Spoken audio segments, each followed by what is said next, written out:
Have you got bats in your belfry or chimney or attic, behind the shutters, in the trees, under the eaves? Hi and welcome to Volusia Magazine. I'm Amber Patterson.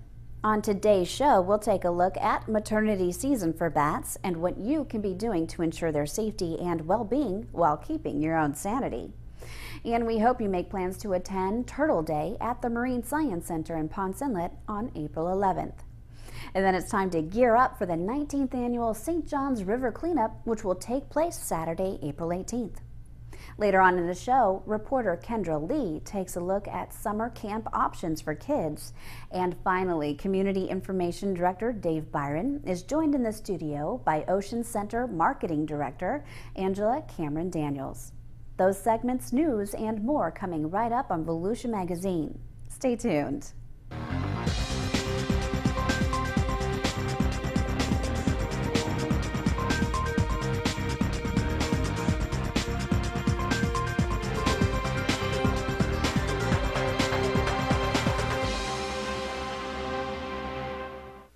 Late spring is maternity season for bats, and biologists with the Florida Fish and Wildlife Conservation Commission, also known as FWC, want to make sure these mammals are protected. It's illegal to harm or kill bats in Florida, but they can be legally removed from a building or structure by following recommended and effective practices that protect bats and people. Bat maternity season starts April 15th, so homeowners who have groups of bats roosting in an attic, eave, or chimney space and want to have them removed, now is the time to act. However, bats serve a good purpose around the house because they're insectivores. Catherine Kennedy, a wildlife biologist with the Florida Fish and Wildlife Conservation Commission, said that while many people fear bats, they're very beneficial to the ecosystem. Bats are very important to the ecosystem. They pollinate certain plants. Bats are very important with avocado pollination, for example. Bats are also known to pollinate balsa trees. So when you're stirring your coffee in the morning with that little wooden stick, you have bats to thank for that. And also, if you're sitting out in your yard at night and you see a bat flying around, you can rest assured it is eating those mosquitoes that would otherwise be feeding on you.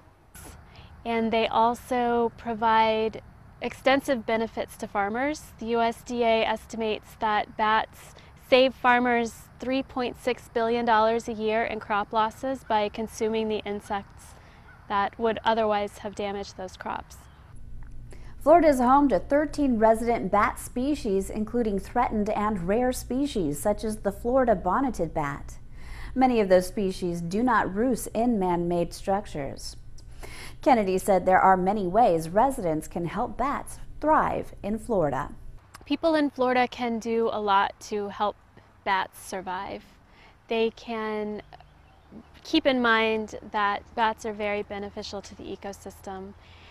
When you see a bat flying around at night, it doesn't necessarily mean that it came from a large colony somewhere. We have a lot of bats who use things like dead palm fronds to roost and rest during the day.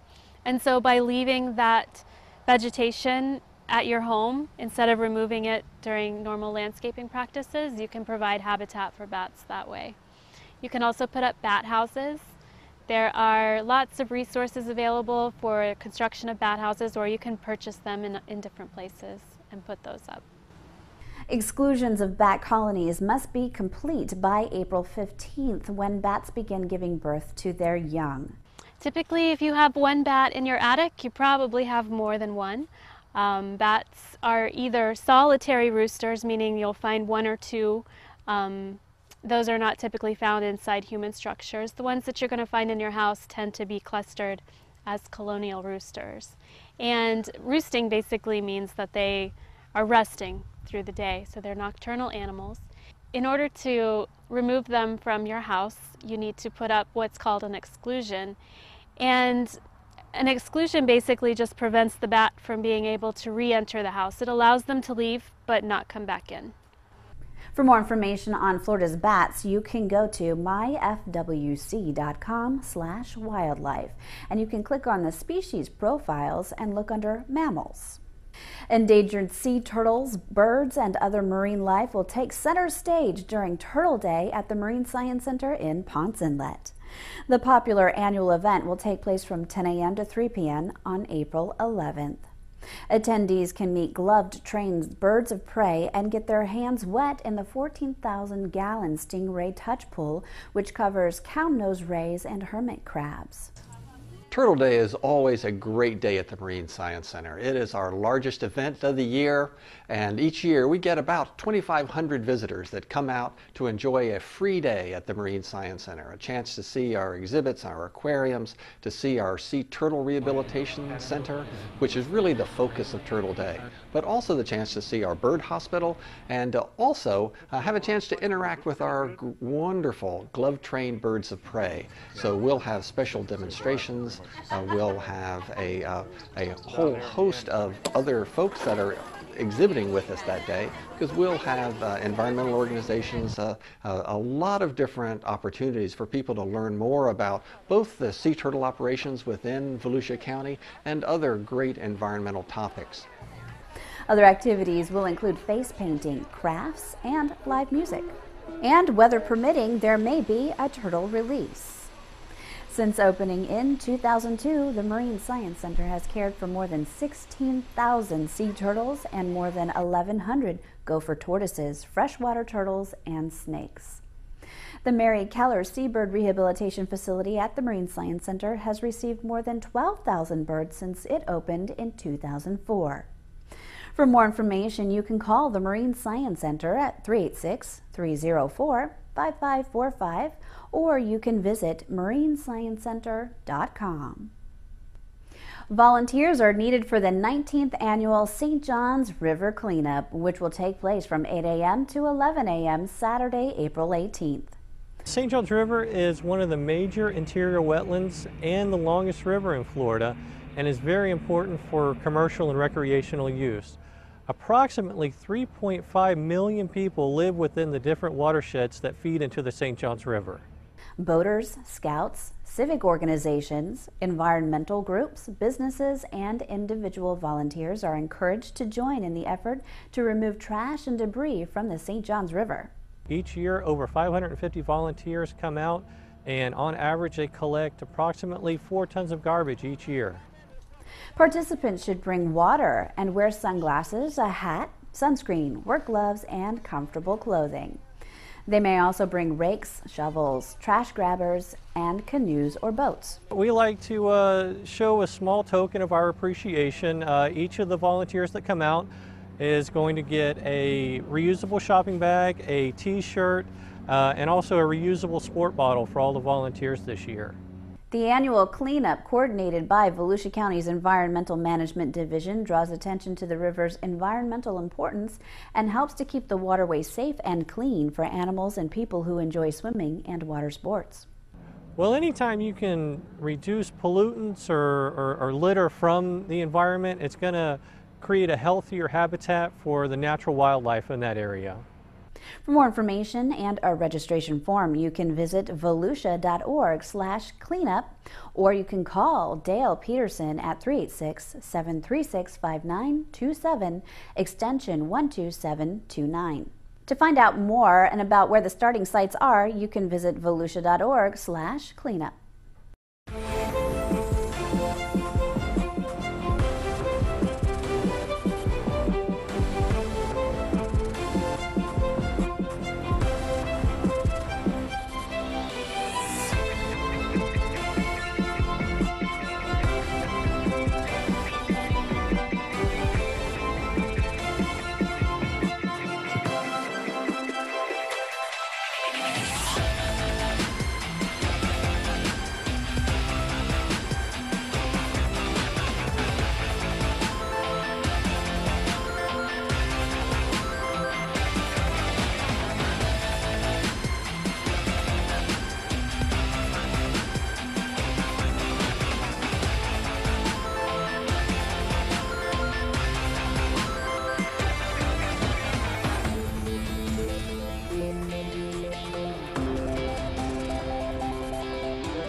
With summer break just around the corner, parents are actively looking for summer programming for their kids.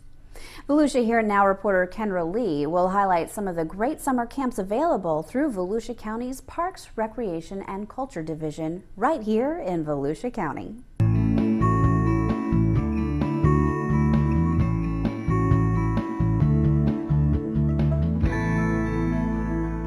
For more than 40 years, Volusia County Parks, Recreation, and Culture Division has offered thousands of children a safe, fun, and educational place to spend their summer break. Registration starts May 16th for the county summer camps program, open to children ages 5 to 15. Tim Bailey, the director of the county's Parks, Recreation, and Culture Division, tells us a little bit more about these programs. We got a lot of fun stuff packed in for the summer program. Summer program starts June 8th. It's an 8-week program, ends July 31st. By visiting the online calendar at volusia.org under the Parks section, parents are able to download the summer recreation calendar to see where each program site is going to be on any given week. Give you an idea of some of the sites the kids are going to the water parks, going to Leon Springs, going to the movie theaters, going to SeaWorld, Kennedy Space Center. A lot of other activities related to theater, skating, bowling, lots of activities for the kids to enjoy. Registration is at the site that your child is going to be going to. The sites will also be listed online at www.volusia.org. We start registration on May 16th from 9 to noon at each one of those sites, and we also have another registration date scheduled on May 30th from 9 to noon at that site. No matter which campsite your kid will be at this summer, they'll get to take a field trip to DeBerry Hall, and they'll get to learn about this historic landmark and the role it played in Volusia County's history. Well, because DeBerry Hall is a little bit unique compared to some of the other campsites, we don't have as many outdoor things for the children to do as some other locations. We're going to be more of an art-based camp. We're going to split the summer up into different ecosystems, and the kids will do projects and activities based on those topics. So we will keep them very busy. The cost to attend a summer camp is $65 per week, plus a one-time registration fee of $15. And there is financial aid available. There are scholarships available for the program for the whole summer. April 6th, those applications will be put out at the county library system or at Volusia County Human Services Department. April 6th is the key date to remember that. You got to fill them out and then you have to turn them back in, and all the instructions will be on that form, and I believe it's April 10th where they have to turn that in by.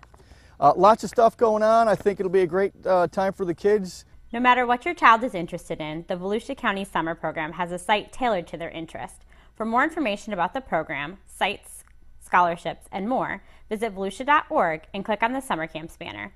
For Volusia Here and Now, I'm Kendra Lee. Whether you have a green thumb or not, urban and residential horticulturalist Joe Sewards has some tips to share with us to ensure success with our Florida-friendly landscaping.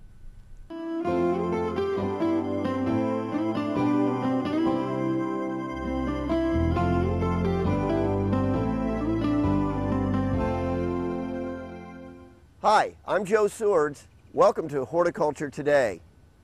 Today we're at the home of Bob and Liz Croft. They are avid gardeners, and here is an example of what they've done, employing some of the ideas that we're demonstrating at the Extension office. They're using raised beds. Right now, you can see that we're in a transition period. Bob's grown a mixture of greens here. He's got beets, he's got spinach, kale, Swiss chard. And the reason he's growing those in this part of his yard is because he doesn't get a lot of sun here. He gets enough for leafy vegetables. One of the things that I've talked about vegetable gardening is you need a minimum, ideally, of 6 hours of direct sunlight. Well, Bob doesn't have that. He's got maybe 5 hours, 6 hours when the days get longer, but that's enough for your leafy vegetables. Right now I'd like to bring in Bob. Talk about some of the things that you're doing in the garden right now. Tell us about what some of the things that you're doing that have made you so successful. Well, mainly it's the soil. I mean, when it comes to vegetables, you have to have good soil. And the compost is huge. But as you can see, I am transitioning. The beets, I eat the greens and the beets themselves, the roots. And I have a couple of varieties of spinach and a couple of varieties of the Swiss chard. And on these rows, as they empty, I'll start putting in my warmer weather crops, meaning I'm going to put bush beans in here, for instance. Out front, my raised bed out front, I get more sunlight. So I'll be placing the tomatoes and my peppers out into the front yard, where they'll get the 8 to 9 hours worth of sunlight.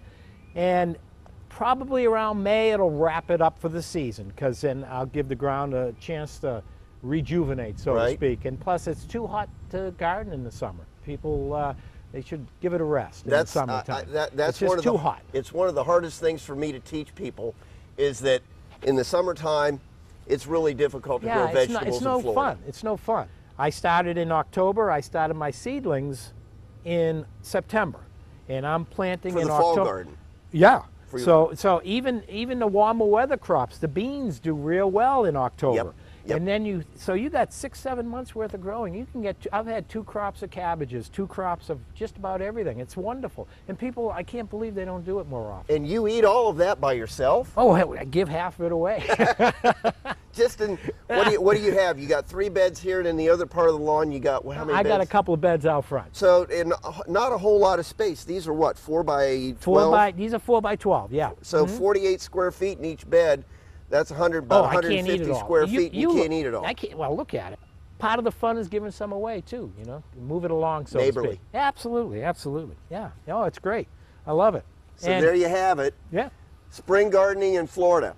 Got 2 seasons, maybe even 3 seasons. About the only time it's difficult to grow vegetables here is in the summer. But who wants to work in 95-degree heat anyway? Yeah. Amen. Yeah. So Bob, great job. I'm glad to see people out there doing the things that we're trying to teach people how to do, and I think I'm going to make you a master gardener so you can help me teach them too. I wish you would. Thank you, Joe. Thank you, Bob. It's a pleasure. If you have more questions about vegetable gardening and producing your own food, you can call us at the University of Florida IFAS Extension in Volusia County. Our phone number is area code 386-822-5778, or you can visit us on the World Wide Web at volusia.org/extension. For Horticulture Today, I'm Joe Swords. Time to head into the studio to join Community Information Director Dave Byron and his guest, Ocean Center Marketing Director Angela Cameron Daniels, for this in-depth interview.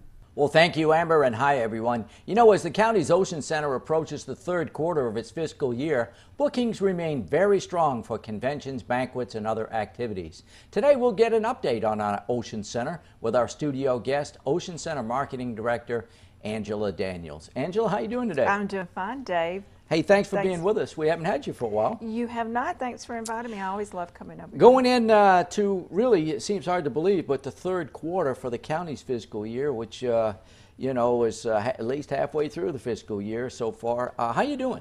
We are doing well, Dave. The 2nd quarter, I just looked at the numbers yesterday. We hosted 26 events and 75 event days, which has really been only dark about 15 days, which most of that would have been Speed Week and Bike Week, which is very difficult for us to sell the building because of the hotel inventory. So we looked really well. December was up as far as events, which I think was assisting the occupancy in the area. So it looks good, and I think we're going to end the year above last year. You know, as I looked at some of the events that you had in the winter season, it looked to me like you had a nice mix of events. You had some conventions, you had some, you know, banquets, good mix of events, it looked like. Well, Dave, we're fortunate because our building really fits a lot of variety of different segments and groups. We had gymnastics, we had volleyball, fire rescue east, but then we also, on the other end, have advanced ceramics and clinical virology, which are scientific and medical groups. So we kind of run the gamut on different segments, but we have some great consumer shows.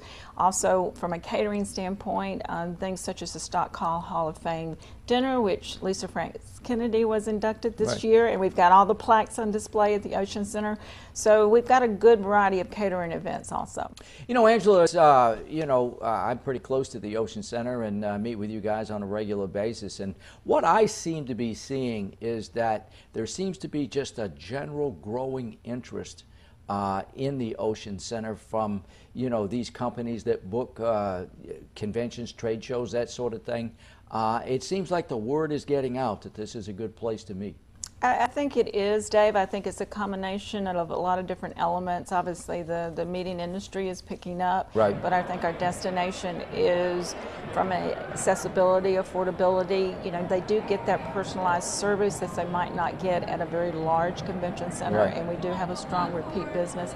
And the fact that we're across from the Atlantic Ocean really doesn't hurt. That's right. a great amenity, but the conventioneers love the fact that everything is in walking distance. I can't tell you how important that is. They love for the hotels, the shopping, the dining, everything to be right there. And if they do bring their families, they've got Daytona Lagoon, the Peabody, a lot of other options. As you look at the types of groups and conventions and that sort of thing that you go after at the Ocean Center, what do you see? What types of groups do you see are the best fit for the Ocean Center? Well, obviously, sports and competitive arts is a strong segment, only because I think because of our building and the destination, right. The accessibility, affordability, that's been a strong market for us. Faith-based is good. We do a lot of youth conferences during the summer. But like I mentioned, we do a lot of different segments. We do state associations, so that's been a strong market for us. So we're fortunate in that aspect. Obviously, the amenities, I think, really make a difference. And, you know, we're constantly trying to work it out with each group on what we do as far as incentives and really making sure we try to service the client. As you look at the immediate bookings for the Ocean Center for as we go into the summer season and so forth, what's the booking picture look like for the rest of the fiscal year? Summer season is always strong, especially June and July. Obviously, August is always a down period for the entire area, especially after school starts. Right. But we're booking some great pieces of additional sports business, also some consumer shows, which I think are going to assist in our bookings for the slow periods. And I know that, you know, when you're going out and recruiting these events, a lot of times these conventions are on a every other year cycle. Sometimes events, conventions, they'll meet on the east side of the United States one year and the west side of the other. So it can take several years to land these conventions. As you look in a longer period of time, let's say 2, 3, 4, 5 years, what's the picture look like there? It looks good. We're booking business for 2019. We even talked about doing an RFP this week for 2020. So we're constantly working ahead because a lot of the association, national and regional associations, book that far in advance, and like you say, for their attendees, they might meet on the West Coast one year and on the East Coast the other year. So right. If they're going to meet in Florida, we really try to make a pitch, please meet in Daytona Beach. You know, one of the things I hear a lot, Angela, is the fact that, does the Ocean Center make a profit? And, it's a picture that probably requires a little explanation. So when someone says, does the Ocean Center make a profit, what is your response to that? Well, most of the time a convention center is built in an area to provide economic impact, and that is from a room night standpoint, restaurants, to provide impact to the area. Obviously, we try to be very financially responsible and treat each group independently and try to make sure that we're still making some money, but really we look at the room nights and what they're going to provide as far as economic impact in the area, and that's one of our items in our mission statement, and that's what we're there for. And I know as you look at some of the convention centers that you compete against, and it is a very competitive business. Of course, you've got the massive Orange County Convention Center, in our general area, right. And a lot of times those larger destinations have if you will, funds that they can tap into, because a lot of these conventions are looking for a free building or some other kind of incentive to come to the area and generate that income that you're talking about, that prosperity. So how do you deal with that? Well, fortunately, we've been granted an allotment from the CVB, a $400,000 allotment that we can use that incentive. We had not had that in the past, and most convention centers have that because a lot of times groups aren't accustomed to paying rental. So now we can offset those costs with allocating the promotional fund, but it all is based on room criteria. But the bottom line, I would think for you though, is you have to generate enough income to keep the doors open, pay the light bill, pay the employees and that sort of thing. So when people say there's a free building, there really isn't free per se. Someone has to pay for something. No, it is, and it is always a balancing act, but we really do we do really well, and we even did really well before we were allocated the promotional fund, but now we're able on that long-term business to grant those funds, and that is helping them offset the cost. So it's been very instrumental in leveraging with these clients. Angela, you know, there's been talk of a lot of redevelopment projects in the greater Daytona Beach area. You know, there's talk of a couple of big or even 3 hotel projects. You know, what's going on at the Speedway and the project across the street and all the other expansion that's going on. I would have to think that that is very important to the Ocean Center. Well, Dave, it is. You know, meeting planners want to know that your community is progressing, and they want to hear about renovations of hotels. They want to hear about new projects as far as hotels. The JetBlue addition to the airport, we've already started talking about. That's going to be a great addition for us. So that is what we're talking about right now, and it gives us some good material when we're talking to a planner, in the fact that we are maybe getting new properties on board in 16 and 17, and these are good things for us to be able to talk to the planners about. And of course, the Shriners Convention, you know, is coming. You know, I guess what, 17? 17 and 18. 17 and 18. That'll be the largest convention that this area has ever hosted. That's going to be a busy time for the Ocean Center, I'm thinking. It is. We're very excited. We just made a presentation to them in Tampa March 9th, and let me tell you, their reaction to the housing, I mean, it was phenomenal. I think Daytona Beach is going to be a great destination. We're going to Houston for their Imperial Session to promote our area, and we're very fortunate that Gary Brzezinski, when we talk about Bring the Meeting Home, he was from this area, and he's been a great advocate for Daytona Beach, and we would not really have been able to land the business without him. So if I'm looking for more information about the Ocean Center, perhaps I want to host an event there and so forth, how do I get more information? You can always look on our website, oceancenter.com, or email me at adaniels@oceancenter.com, or just give us a call. We'd love to hear from you. Well, Angela, I want to thank you for being with us. Obviously, things look like going well at the Ocean Center. More events this year and generating that economic prosperity for the community. So good luck for a good summer season. Well, thanks for your support, and thanks for having me on. Our guest today, Angela Daniels. She's the marketing director at the county's Ocean Center. And with that, Amber, we'll go back to you. Thanks, Dave, and thank you for watching Volusia Magazine. If you have any questions about the show, you can always feel free to give us a call at any of the numbers you see listed here, or you can log on to volusia.org and click on the News tab at the top of the screen to find us. Incidentally, you can find the County Council's meeting calendar there too. In fact, you can use volusia.org to find out about meeting dates, workshops, topics of interest, activities, and how you can become involved.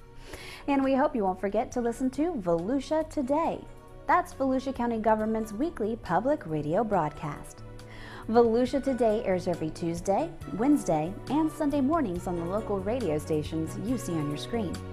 For Volusia Magazine, I'm Amber Patterson, and I hope you have a wonderful evening.